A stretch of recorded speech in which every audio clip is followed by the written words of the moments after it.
lumalala ho at dumarami at ang mga crime-related incidents ngayon dito sa atin. Isang kilalang lugar dito sa Metro Manila ang ngayon ho'y nagiging viral dahil parang dumadalas ang krimen sa bahaging ito. Pag-usapan po natin.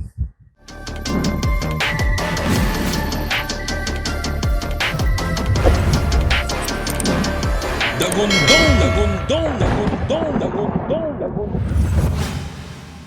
Magandang araw pong muli sa inyong lahat mga kaibigan. Kumusta kayo? Isa na naman pong paksa ang ating pag-uusapan dito po sa ating programa sa YouTube, ang Dagundong ni Ronnie Ramos. Viral ho ang pinakahuling video na nakunan ng isang dashcam sa bahagi po ng Bonifacio Global City. Ito po ay BGC, ang tawag po natin dito, na nasasakop po ng mga lungsod ng Makati, Taguig at ng bayan po ng Pateros. Itong lugar na ito ay isa sa mga high-end na lugar sa Pilipinas. High-end in the sense na dito ay matatagpuan mo yung mga bagay na sa mga mayayaman mo lang makikita, hindi ba? Although the area and the place itself is not exclusive. Ito ho ay bukas para sa lahat. Kaya nga kahit sino ay maaaring pumasok. At dito nag-uumpisa ang pagkakaroon ng mga hindi inaasahang krimen.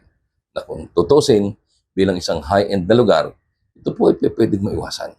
Pero bago tayo pumalaot, panoorin po natin ito. Huli sa ngayoy viral video ang kaso ng snatching sa Bonifacio Global City sa Taguig. Ayon sa mga pulis, hawak na nila ang dalawang sospek. Yan ang agenda report ni Lian Bustillos. Nakuhanan at agad nag-viral ang video na ito sa social media. Makikita sa video ang isang lalaking naka-backpack at binuksan ang backseat ng sasakyan. Maya-maya pa, dalawang lalaki ang dumaan sa kanyang likod. Ang isa, lumapit sa naka-backpack at sabay pa simpleng dumukot sa bulsa ng bag ng naka-backpack. Hindi naramdaman ng biktima na ninanakawan na pala siya.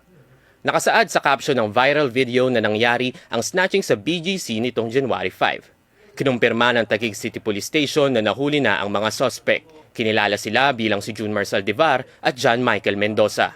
Pero hindi sa kasong snatching, kundi sa possession of illegal drugs. Nahuli sila sa Bonifacio Drive sa tulong ng isang tipster. Pinakita din po sa kanila yung viral video at inamin naman po ng ating suspect na sila po ang nasa viral video. Muli namang pinaaalalahanan ng Taguig City Police Station ang mga residente at mga namamasyal sa BGC na mag-ingat sa mga mandurukot. Kasabay nito ay ang ipapatupad na mas mahigpit na pagbabantay ng mga pulis sa lugar. Para sa agenda, Lian Bustillos, Billionaire News Channel. Hindi lang ho ito isa. Alam nyo, hindi lang ho ito isa, mga kaibigan, Hindi lang ho minsang may nangyaring ganito dito sa BGC. In fact, may mga kaibigan ho tayo na dyan nakatira. Ang talagang medyo nagre-reklamo na. Hindi lang nila alam kung bakit nila hindi pinakikinggan ang kanilang reklamo. Sa totoo lang, again, marami ho mga pangyayari ang naganap na dyan. At isa nga ho sa detalyado o sa isang dokumento na ipinadala ho sa atin ng isang taga roon ay itong naganap na pagnanakaw o pang-hold up habang tinututukan ng baril sa dalawang Japanese national dyan sa BGC noong September 3, alas 10:40 ng gabi. Sa panulukan ng 25th Street at saka ng 10th Avenue. Mga Hapon. Ang sabi ho ng kaibigan natin dito, hindi lang minsan ito nangyari. Sabi niya, mas dumami nga itong Christmas, dumami ang areas malapit lalo sa Kalayaan at yung malapit sa market dyan sa lugar na yan. Yan ay BGC area. Ang nagpapatakbo ho niyan, yan pong wall-to-wall na yan, yan ang yung mismong nasasakupan na yan mula doon sa may Kalayaan Avenue, yung papuntang Guadalupe at saka itong C5 sa may market part, yan ang sakop ng FBDC o yung tinatawag na Fort Bonifacio Development Company. Sila ho ang nagmamaris diyan at sila ang may hawak ng private security diyan sa lugar na yan. Kaya nung makita ko itong video na ito, pinadala ko kagad doon sa aking kaibigan. Kaya sabi ko, boss, marami na bang ganito diyan sa BGC? Pinakita ko sa kanya. Hindi ko napapakita sa inyo yung ano. Sabi niya, last Christmas, dumami ang ganyan, lalo na sa areas malapit sa Kalayaan at yung malapit sa market. Ano, ha? Tapos may mga gang pa, ng mga bata malapit sa Shangri-La at Central Square, pero nabawalan na daw naman yon. At least yun, na-control na. Ang problematic na lang dito sa lugar na ito, yung mga umiikot na disente ang suot. No? At pagkatapos, bigla na lang papasok sa mga restaurant o kaya sa ilang mga mall or dyan sa ilang mga lugar na matao dyan. Pagkatapos, lalapit, mag-aalok ng biscuit, no, ha? Nagbibenta na kung ano-ano, no? Nagbibenta ng ballpen, yung iba naman, talagang literal na may dalang sulat. At pinababasa, nangihingi ng tulong. Ito hindi na bago, actually.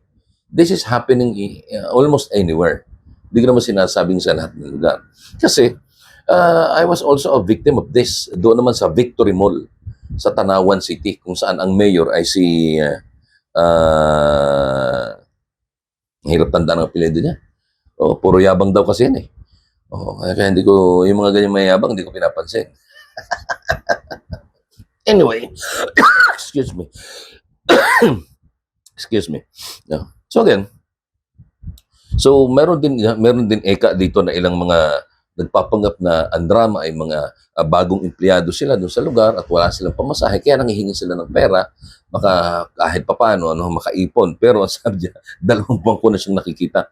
Ito kasing kaibigan ko nito ay bago pumunta sa trabaho at pagkagaling sa trabaho ay may time pa silang maglakad muna. So in the morning, maglalakad muna siya, ikutin nila yung BGC. It's like 13 kilometers back and forth. Pagkatapos, prepare, papasok, then etc. And then, pagpunta nila sa trabaho, lakad lang. Doon lang, within the area din lang kasi. Tapos pag uwi nila, yun, sa kanila nakikita itong mga tao na ito. Kasi sabi niya, 2 buwan ko na nakikita yan, pare-pareho ang drama. Siguro, laging siya nalalapitan.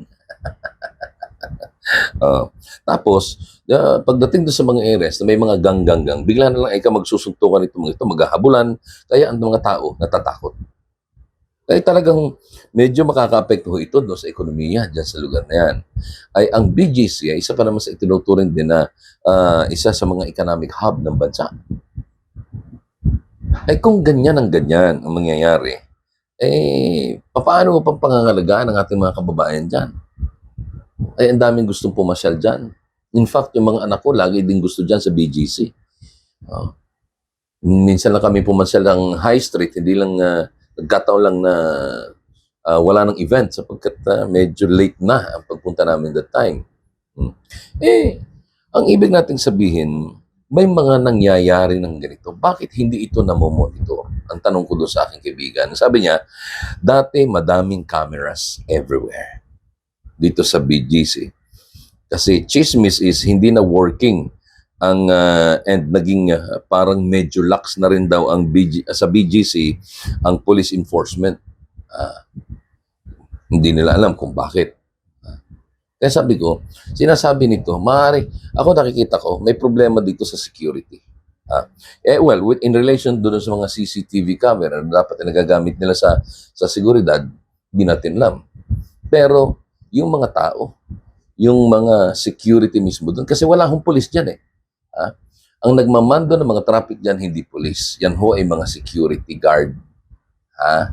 Dahil ang may hawak ho ng security itself, yung seguridad, dyan sa BGC, ay mismong yung Fort Bonifacio Development Company or Corporation maybe. So, yan yung sinasabi. Anong problema? Babalikan po natin yan sa part 2 ng episode na ito. Ako po inyong iyamanin sa swabing tagapagbalita sa umaga. Ang inyong swabing komentarista dito sa YouTube. Ronnie Ramos po, patuloy sa pangigising sa mga nagtutulog-tulugan gamit ang ingay ng dagundong.